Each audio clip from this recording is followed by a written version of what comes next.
அனைவருக்கும் வணக்கம். நான் உங்கள் ஹாஜா பேசுகிறேன். ஆக்சுவலாக பார்த்தீங்கன்னா, நேற்று ஜல்லிக்கட்டுக்காக போராடி பல நாட்கள் கழித்து நம்ம வெற்றி பெற்றிருக்கோம். அதுவும் ஒரு கஷ்டமான முறையில். காவல்துறை நம்மளை அடிச்சிருக்காங்க, ரொம்ப துன்புறுத்திருக்காங்க, இல்லாத பழிகள்லாம் நம்ம மேலே சுமத்திருக்காங்க. இருந்தாலும் அதெல்லாம் தாண்டி நம்ம எதுவுமே பண்ணல அப்படின்றத கரெக்டாக ப்ரூவ் பண்ணது அந்த மீடியா. இருந்தாலும் நல்ல விஷயம்தான். நம்ம இந்த மாதிரி ஒரு அமைதியான போராட்ட முறையில் நம்ம வெற்றி பெற்றது ரொம்ப சந்தோஷமாக இருக்குது. இருந்தாலுமே என்ன ஒரு கஷ்டம்னா, அதில் பெண்கள் தாக்கப்பட்டிருக்காங்க, குழந்தைகள் சில பேர் தாக்கப்பட்டிருக்காங்க, நிறைய யங்ஸ்டர்ஸ் தாக்கப்பட்டிருக்காங்க. இதனால காவல்துறை மேலே ஒரு சின்ன ஒரு வருத்தம். உங்களுக்கு அடிக்க உரிமை இருக்குது, ஆனால் எங்களை கொல்ற அளவுக்கு உரிமை கிடையாது. ஏன்னா நீங்கள் அடித்த அடி அப்படி நாங்களும் வீடியோவில் பார்த்தோம். இன்னொரு டைம் இந்த மாதிரி செய்யாதீங்க. ஏன்னா போராடுறது நாளைக்கு உங்கள் குழந்தைங்களுக்காகவும் உங்கள் ஜென்ரேஷனுக்காகவும் தான் நாங்கள் சேர்த்து போராடுறோம்.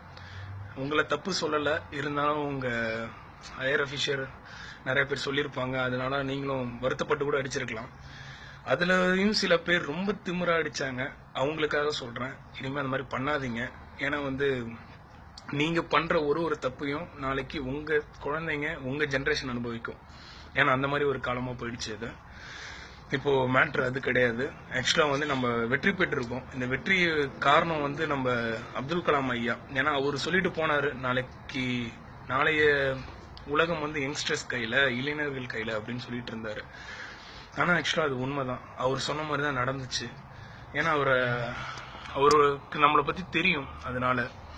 ஆனா அதை பாக்குறதுக்கு அவர் தான் இல்லை. ஆனா அவர் எங்கேயோ ஒரு இதுல நம்மளை பார்த்துட்டு இருப்பாருன்றத நான் கண்டிப்பா நம்புறேன். நீங்களும் நம்புங்க. இப்போ நம்ம வெற்றி பெற்றுட்டோம். இந்த வெற்றி இதோட முடிஞ்சிடக்கூடாது. இதுக்கப்புறம் வரப்போறது மிகப்பெரிய பிரச்சனையா மாறலாம். காரணம் என்னன்னா, இப்போ நம்ம ஜல்லிக்கட்டு வேணும், விவசாயிகள் சாகக்கூடாதுன்றதுக்காக நம்ம போராடணும். ஓகே, இந்த ஜல்லிக்கட்டு இல்லாம இருக்கிறதுக்கு, விவசாயிகள் சாவறதுக்கு காரணமான அயல் நாட்டு நிறுவனங்கள், அதை நம்ம இனிமே ஆதரிக்க கூடாது. எக்ஸாம்பிள் சொல்ல போனா கொக்கோகோலா, பெப்சி, கேஎஃப்சி, இதெல்லாம் சாப்பிட்டாதான் சீனுன்னு இல்லை, ஓகேவா? அதை அவாய்ட் பண்ணி பார்த்தாலே சீனா தான் இருக்கும். அதை அவாய்ட் பண்ணுங்க. ஏன்னா அமெரிக்காக்காரன் அதுல எவ்வளவு ஒரு பாய்சன், ஸ்லோ பாய்சன் கலந்துருந்தா அவங்க ஊர்லயே அதை நிறைய பேர் குடிக்க மாட்டானுங்க. ஏன்னா நம்ம ஊர் தலையில கட்டுறானுங்க. அதை நம்மள குடிக்க வச்சு அதுக்கான மருந்தை நம்ம அவங்கிட்டயே வாங்கறதுக்கான ஒரு நல்ல ஒரு விஷயத்த, அதாவது அவனுக்கு ஒரு நல்ல விஷயம், ஓகேவா, அந்த நல்ல விஷயத்த அவன் நம்ம நாட்டுல திணிக்கிறான். இதுக்கு நம்ம அரசியல்வாதிகள் உடந்தை, அது எல்லாருக்குமே தெரியும். இனி வரும் காலத்துல அந்த கொக்கோகோலா, அந்த கேஎஃப்சி, பெப்சி, இந்த மாதிரி ஒரு அயல் நாட்டு பொருட்களை நம்ம வாங்காம இருந்தாலே அவன் ஏன்னு யோசிப்பான். ஏன்னா நம்ம தெளிவாயிட்டோம். இதுக்கப்புறம் நம்மளை யாரும் ஏமாற்ற முடியாது, சரிங்களா?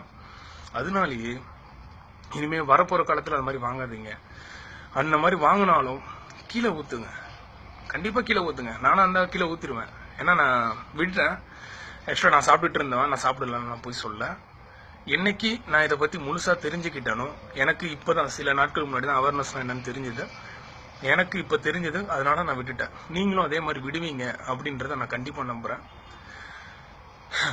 மேலும் இன்னும் ஒரு சின்ன ஒரு தகவல். இது நம்ம தொடர்ந்து 7 நாள் 8 நாளா போராட்டம் நடத்திட்டு இருக்கோம். ஆக்சுவலா பாத்தீங்கன்னா 4 days வரையும் நம்மள யாருமே கண்டுக்கல. கொக்கோகோலான்னு ஒரு விஷயத்த உள்ளார எடுத்துட்டு வந்த பிறகுதான் அவன் நம்ம போராட்டத்து மேல கான்சன்ட்ரேட் பண்றான். அப்போ அவனுக்கு வலிக்குது, சரியா? அவன் பேரை நம்ம இழுத்ததுக்கே அவனுக்கு வலிக்குதுன்னா, அவன் ப்ராடக்டை நம்ம தொடவே இல்லைன்னா அவனுக்கு இப்படி வலிக்கும். இது முழுக்க இந்திய அரசியல் கிடையாது. இந்த கலவரத்துக்கு காரணம் இந்த பீட்டான்ற ஒரு அமைப்பு, இந்த பிரச்சனை எல்லாத்துக்கும் இந்த இந்திய அரசியல் அமைப்பு சட்டம் காரணம் கிடையாது. இதை தாண்டி ஒண்ணு இருக்குன்னா அது அமெரிக்காவா தான் இருக்கும். அமெரிக்காவா தான் இருக்கும்னு இல்லை, அமெரிக்காக்காரன் தான் அந்த கொக்கோகோலா ப்ராடக்ட் ஓனர் தான், சரிங்களா? இது உங்களுக்கு நல்லாவே புரியும்னு நினைக்கிறேன். புரிஞ்சதுன்னா தயவு செஞ்சு எல்லாருக்கும் சொல்லுங்க, முடிஞ்சா ஷேர் பண்ணுங்க. தேங்க்யூ.